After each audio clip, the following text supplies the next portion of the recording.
Hello and welcome back to Koala Moon, children's bedtime stories and meditations designed to make bedtime a dream. This is The Best Bedtime Story Ever by Gillian Rogerson.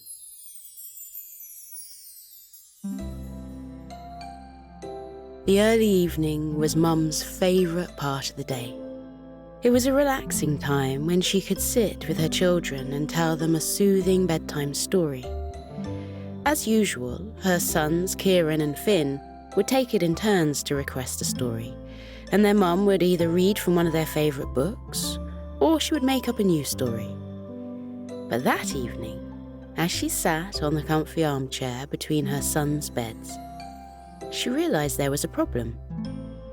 The family had been on holiday to France for 2 weeks, and they had filled their days with one energetic activity after the other. And when it had come to bedtime, her sons had climbed into bed and fallen asleep before they even had the chance to ask for a bedtime story. As a result, she had forgotten whose turn it was to choose a story. Kieran snuggled down in his bed and said he thought it was his turn to pick a story, and he would like the one about the gorilla who did magic tricks because it was the funniest story he knew. He chuckled at the thought of it and said it was the best bedtime story ever. His younger brother shook his head and said actually it was his turn to pick a story, and he wanted the one about the rainbow kitten who found some treasure inside a magical willow tree. Finn folded his little arms, gave his brother a long look, and said the kitten story was the best bedtime story ever. Kieran folded his arms as well, and said the gorilla story was the best bedtime story ever. Even better than the story about the astronaut who found a planet made of custard? Finn asked. I thought you liked that one best. Kieran smiled.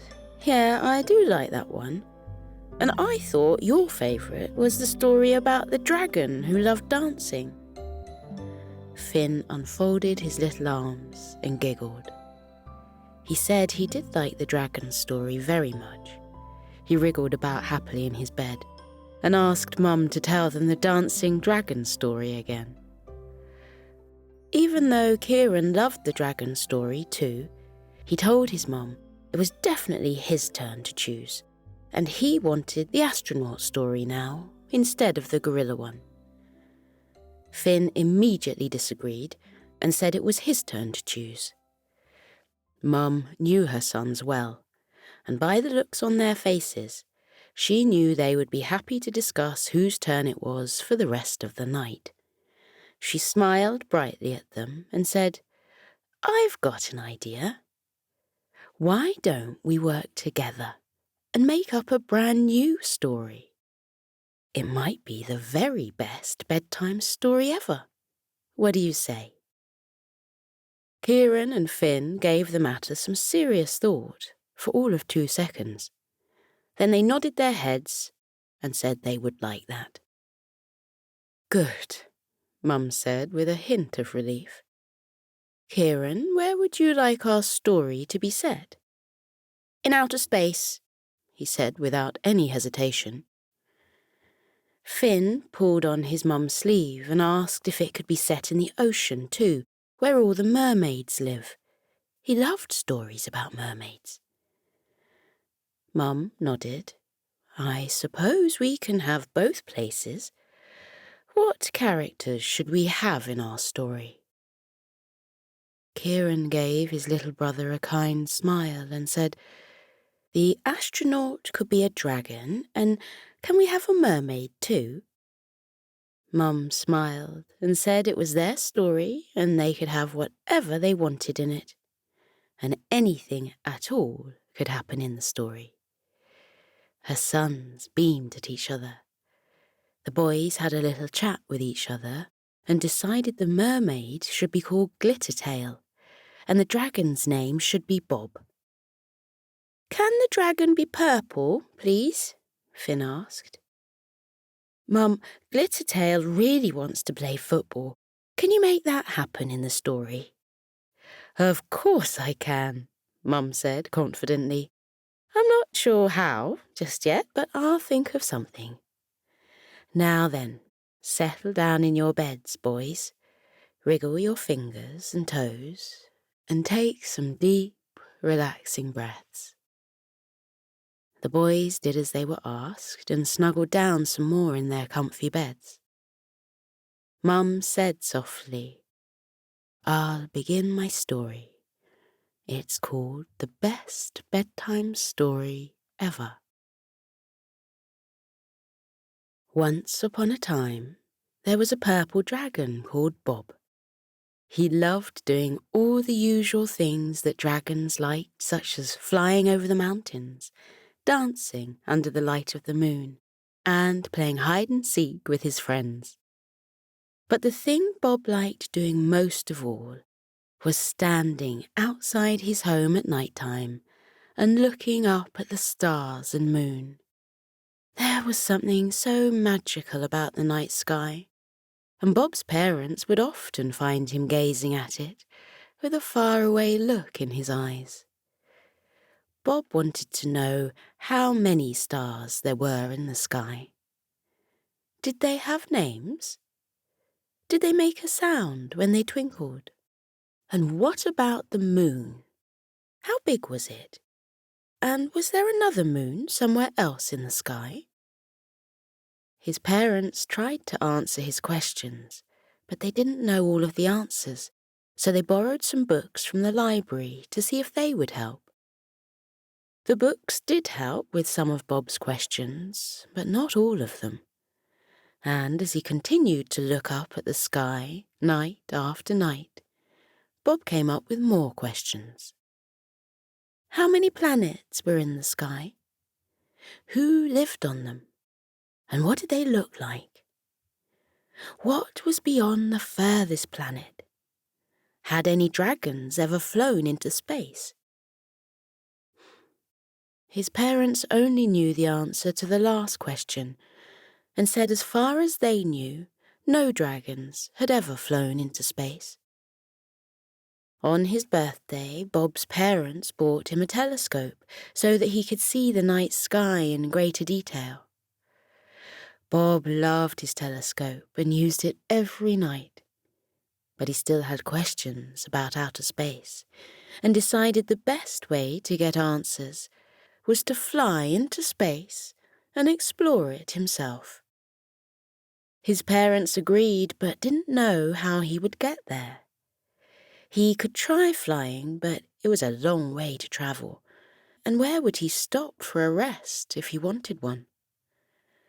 Bob said he would need a spaceship, and because his parents had always told him he could do whatever he set his mind to, he said he would build one himself. With his parents' help and some more books from the library, Bob built a spaceship. He painted it bright yellow and added some red go-faster stripes along the sides. He practiced flying the spaceship through the mountains, much to the surprise of the other dragons who lived there. Before long, it was time for Bob to head into outer space. He put on his best t-shirt and shorts, brushed his teeth, and used the bathroom. His mum gave him a packed lunch for the journey, and his dad gave him a flask of peppermint tea. Bob climbed into the spaceship, waved to his parents through the window, and set off on his first voyage into space. Upwards he soared, high above the mountains, up and up, high above the earth, up and up and up, until the sky turned from light blue to dark navy.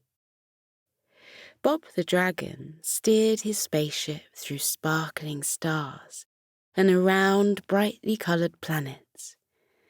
There was a huge smile on his face.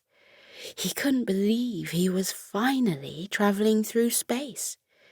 It was even better than he had imagined, even more magical. It was like he'd entered another world. He thought about his questions about space and considered counting the stars, but realized there were far too many of them, and it would take a very long time to count them all. He moved closer to a twinkling cluster of stars to see if they were making a noise.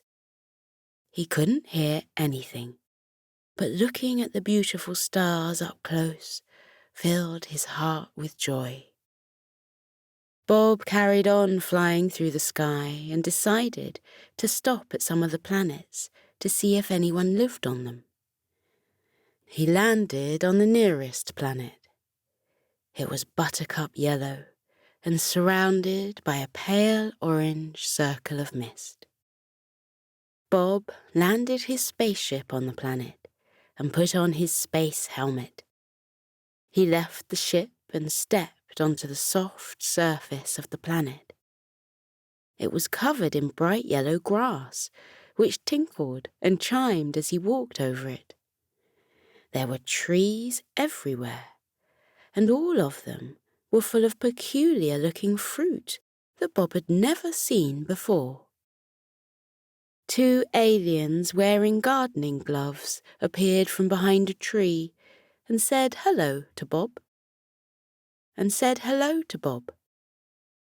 They'd never met a dragon before and were delighted to meet him. Bob said he'd never met aliens before and was very pleased to meet them. He stayed a while and chatted to the friendly aliens, then went on his way. He stopped at a few more planets, and all the aliens he met were exceedingly friendly. Bob told them where he lived and invited them to visit his home any time they wanted to. They said they would. Bob went on his way. As he was zooming through the starry sky, Bob noticed something peculiar ahead. A little star was twirling around and seemed to be waving. The star looked like she was dancing. Or was she waving to him? Bob steered his ship closer to get a better look. The star saw Bob and gave him a big, sparkling smile. She moved over to him and floated at the side of his window. She said hello and asked where Bob had come from. When Bob told her about Earth, the star sighed wistfully and said she would love to visit Earth. She had only seen it from up high, but one of her friends had been to Earth recently and said it was beautiful. Bob told the star he could take her on a visit to Earth, and they could go right now. The star was delighted and thanked him. She asked if she could sit on the corner of his window to get a good view of his home planet. Bob said yes, and the star settled herself down on the window. Bob heard her singing happily to herself. Her joyful song made him smile. Bob turned his spaceship around and headed home. After a while, Earth came into view, and as they flew over the ocean, Bob told the star they were heading towards his home in the mountains. The star pointed to the ocean, her eyes wide in wonder. She asked what all that water was. Bob told her. The star said she had learned to swim in the rivers on Mars when she was very young, and she loved swimming. She'd never seen an ocean before and wanted to take a closer look. Before Bob could say he would move closer, the little star leapt off the spaceship's window and flew towards the blue ocean. When she got nearer to the water, she reached her front arms out and dived into it. Bob steered his ship towards the ocean and landed on a sandy beach. He climbed out and stood on the sand. He looked at the vast ocean and wondered how he was going to find the little star in all that water. He didn't want to leave her in the water, not when he had promised to show her his home. Perhaps he should call out for her. Bob didn't know her name, so he called out, "Little star, where are you?" The little star didn't appear from beneath the waves, but someone else did. A mermaid with sparkling silver hair popped up and smiled at the surprised dragon.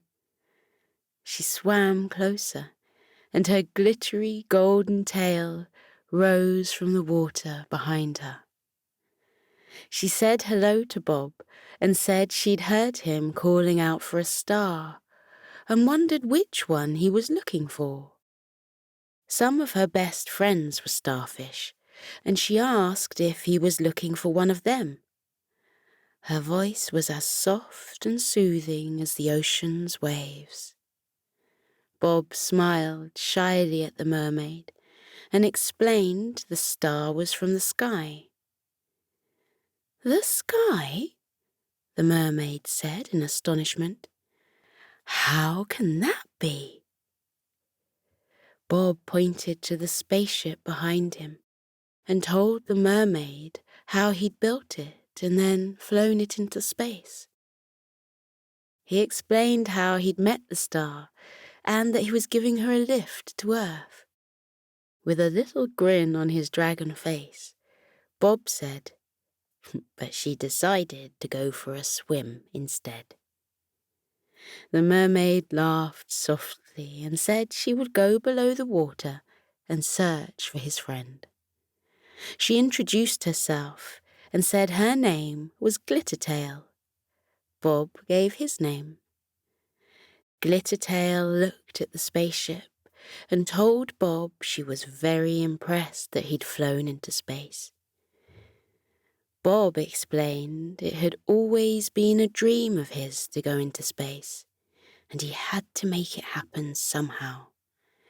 He asked the mermaid if she had any dreams. With a far-away look in her eyes, Glittertail said, "I do have a dream. I want to play football. I've seen children playing football on the beach many times, and there's just something about the game that fills my heart with joy. I wish I could play it.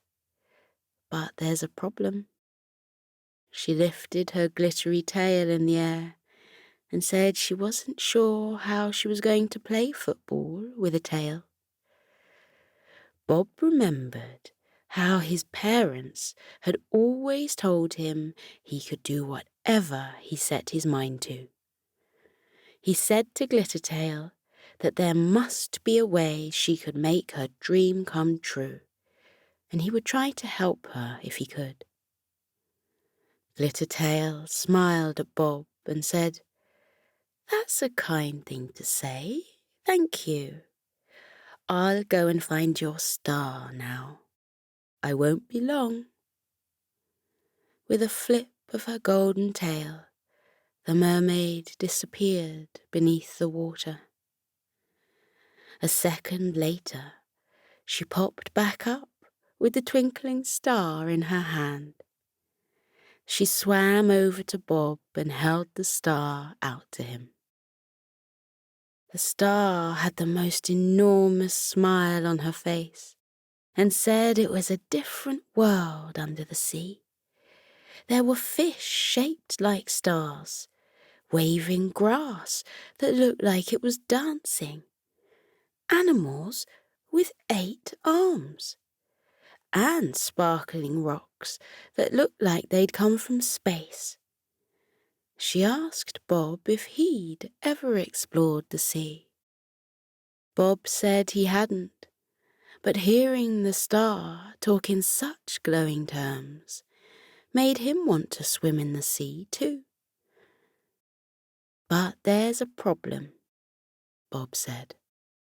"I don't know how to swim." The little star smiled gently at the dragon and said she was a magical star and she could make wishes come true. And because Bob had given her a lift to Earth, she wanted to repay his kindness and give him a wish. Bob looked at the mermaid, smiled, and told the star he would like to give his wish to Glittertail. Glittertail tried to say no, but Bob insisted.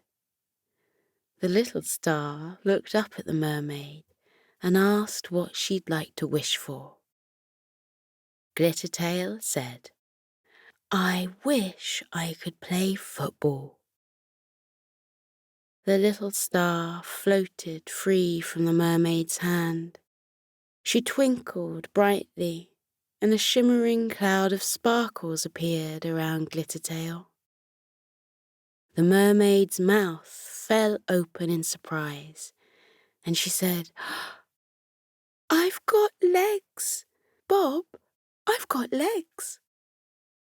She swished them back and forth in the water and laughed. "I wonder what they feel like to walk on. I hope I don't fall over." Bob waded into the water and held his hand out to the mermaid.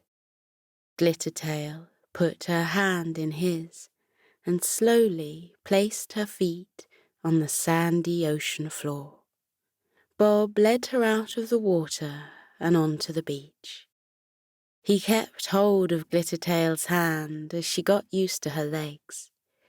It didn't take her long at all, and she was soon running and skipping along the sand, laughing in delight. Using her magic, the little star made a blue football appear. She threw it over to the dragon and asked if he knew how to play football. Bob did, and spent the next 10 minutes showing Glittertail how to play the game. The little star sat on a rock and watched the dragon and the mermaid kicking the football back and forth as they ran across the sand. Their joyful laughter filled the air, making the star so happy that she glowed brighter and brighter with every second that passed. Whenever someone scored a goal, the star cheered loudly. After a while, Bob and Glittertail decided to have a rest, and they sat next to the resting star. The mermaid wriggled her toes in the soft sand and smiled. She thanked the star for giving her legs. The little star said, "You are welcome. I'll tell you the magic words to use, and you can have your tail back whenever you want. And if you want to have legs again, the same magic words will give you legs again." Glittertail thanked the star again. The star smiled and said she was having a lovely time with them in the sunshine, and it was because of Bob that she was there. The star told Bob he could have another wish, and maybe he'd like a tail this time, so he could go swimming in the ocean with Glittertail. Bob thought that was a great idea, but he had something else in mind. He looked at his spaceship and said his wish would be for Glittertail and the star to go on adventures with him in space. He'd only explored part of it so far, and with the star's help, they could travel beyond the galaxies and perhaps find new planets. The star shone brightly and said she would love that and didn't need to use a wish to make that happen. With a smile, she explained how she'd heard a fable about a planet far, far away that was full of trees who told bedtime stories to visitors. Bob asked Glittertail if she'd like to go with them too, and if so, was she okay keeping her legs a little longer? Glittertail said, "I would love to go with you. Perhaps there's a planet out there where everyone plays football all day." Bob looked up at the endless sky and said anything was possible. Bob, Glittertail, and the little star climbed into the spaceship and took to the sky. Upwards they soared, high above the deep blue ocean. Up and up, high above the earth, up and up, until the sky turned from light blue to navy. Bob the dragon steered his spaceship through sparkling stars and around brightly coloured planets. There was a huge smile on his face. Travelling through space with his new friends at his side made him feel all warm and fuzzy inside. Together, the three friends explored the outer reaches of space. To Glittertail's delight, they did find a planet where aliens played football all day long. She joined in with the games and had a wonderful time. Bob and the star cheered her on from the sidelines. They found a planet that was made of cake, and when they landed on it, the aliens invited them to join them in a cupcake picnic on Raspberry Sponge Hill. The three friends discovered more amazing planets, including one where waterfalls of sparkling lemonade flowed from marshmallow mountains into huge lagoons full of glittering emerald water. The three friends found the mystical planet where trees told bedtime stories to visitors. Bob landed the spaceship on the planet. The friends climbed out and sat down on a soft blanket which had been placed beneath an oak tree. A gentle whisper of a breeze travelled through the leaves of the tree, making a soft, rustling sound. A kind face appeared in the trunk of the tree, and he smiled at the visitors. In a deep, soothing voice, he asked if they were ready to hear a bedtime story. The dragon, mermaid, and star nodded. Bob yawned, and his friends did too. The tree began. Once upon a time, there were two boys called Kieran and Finn, and they lived in a place far away. They loved hearing bedtime stories, and every night, as they listened to one, the words of the stories would gently lull them to sleep. Finn and Kieran's mum stopped talking. She looked over at her sons. They were both fast asleep, all snug and cosy in their beds. She wondered how much of the story they had heard. She would ask them tomorrow. They would probably want to hear it again. Mum walked over to the window and looked up at the starry sky. She smiled. Perhaps there was a dragon in a spaceship up there, going on adventures with a little star and a mermaid with sparkling silver hair called Glittertail.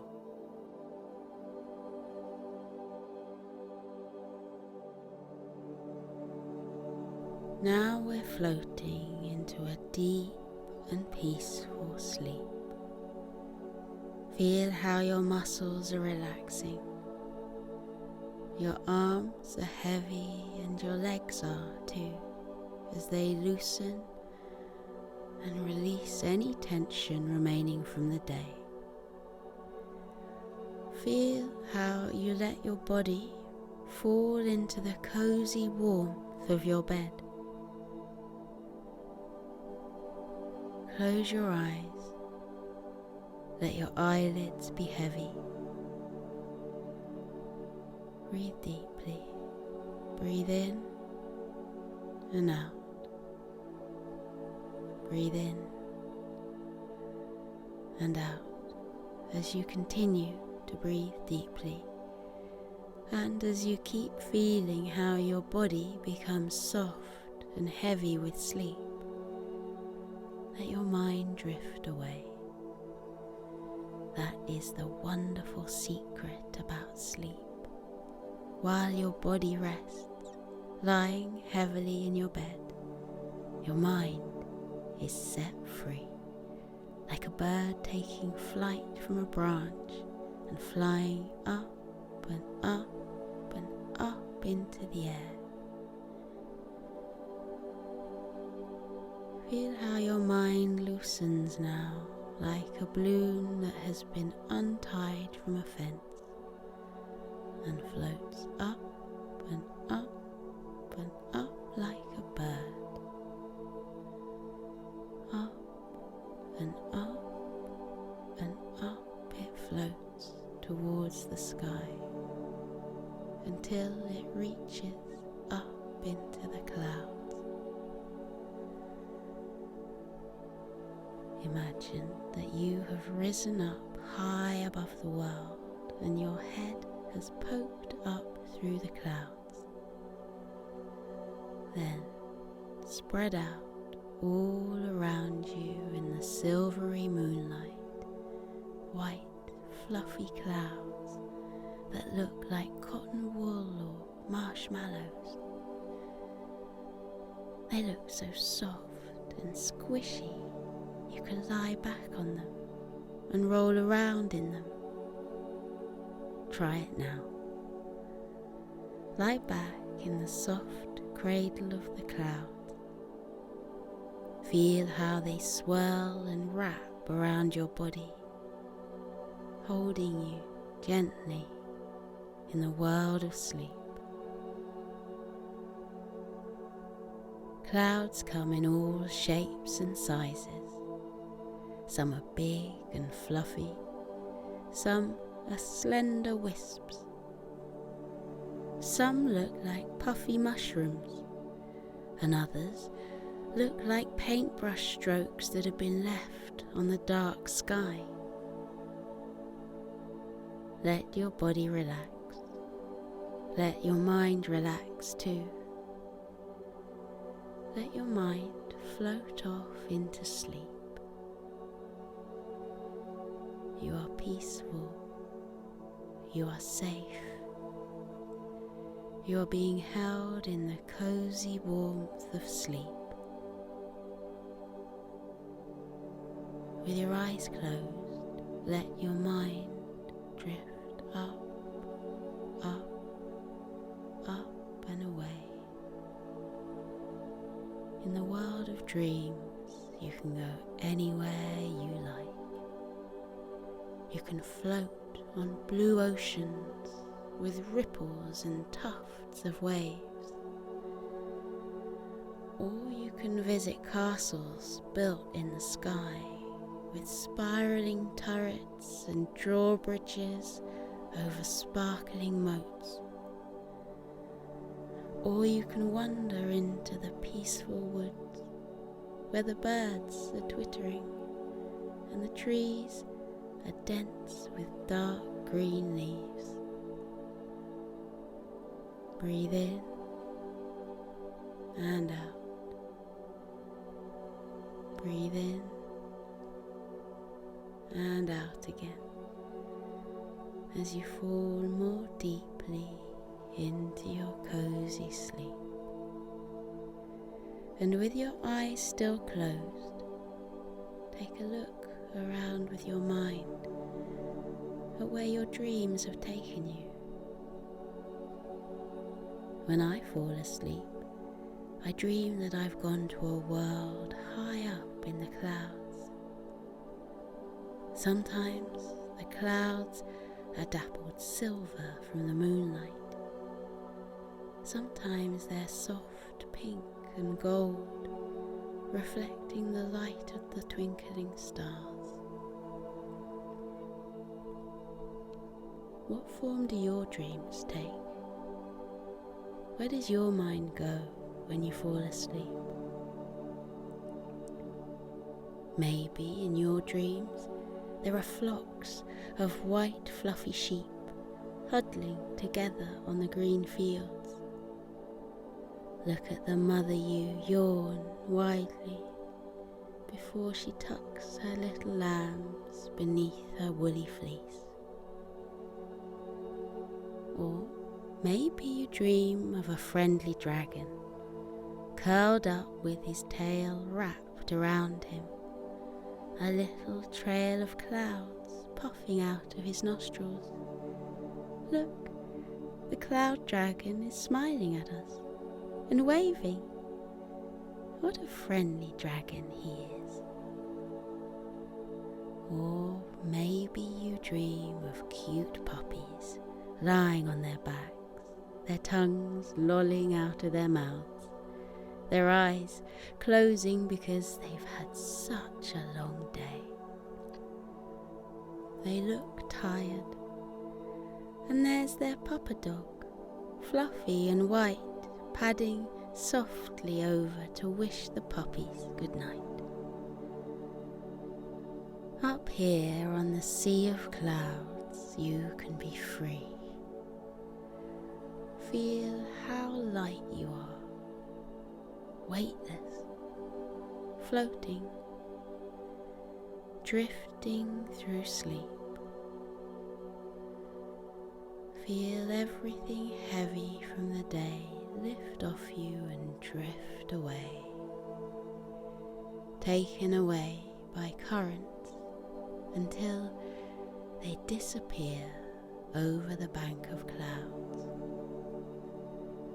Any worries you have been having, watch them float away.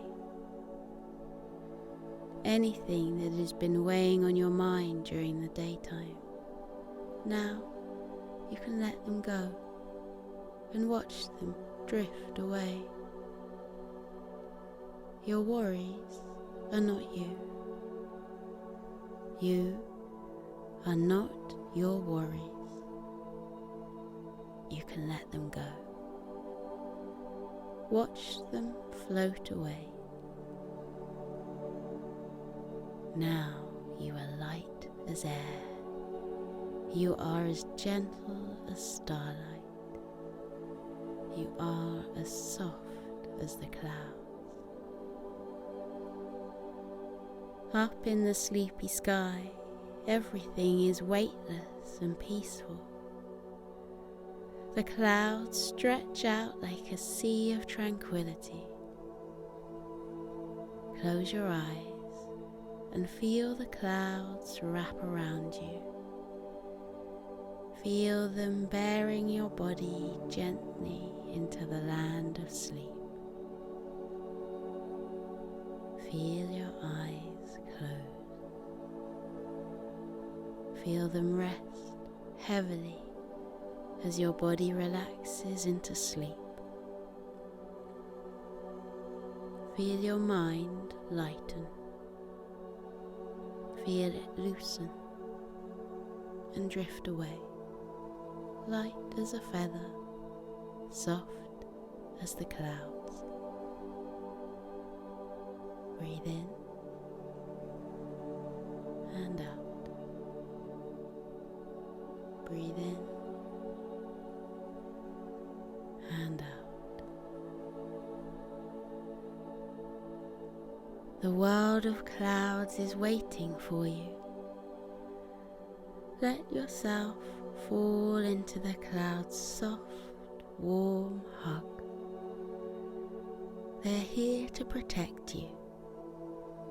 They are here to cushion you. They are here to hold you as you enjoy your deep and peaceful sleep.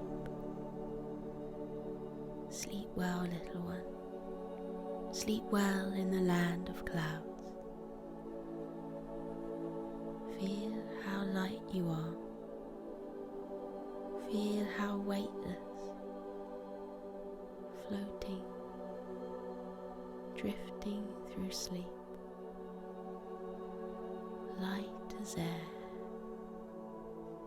gentle as starlight, soft as clouds. Good night.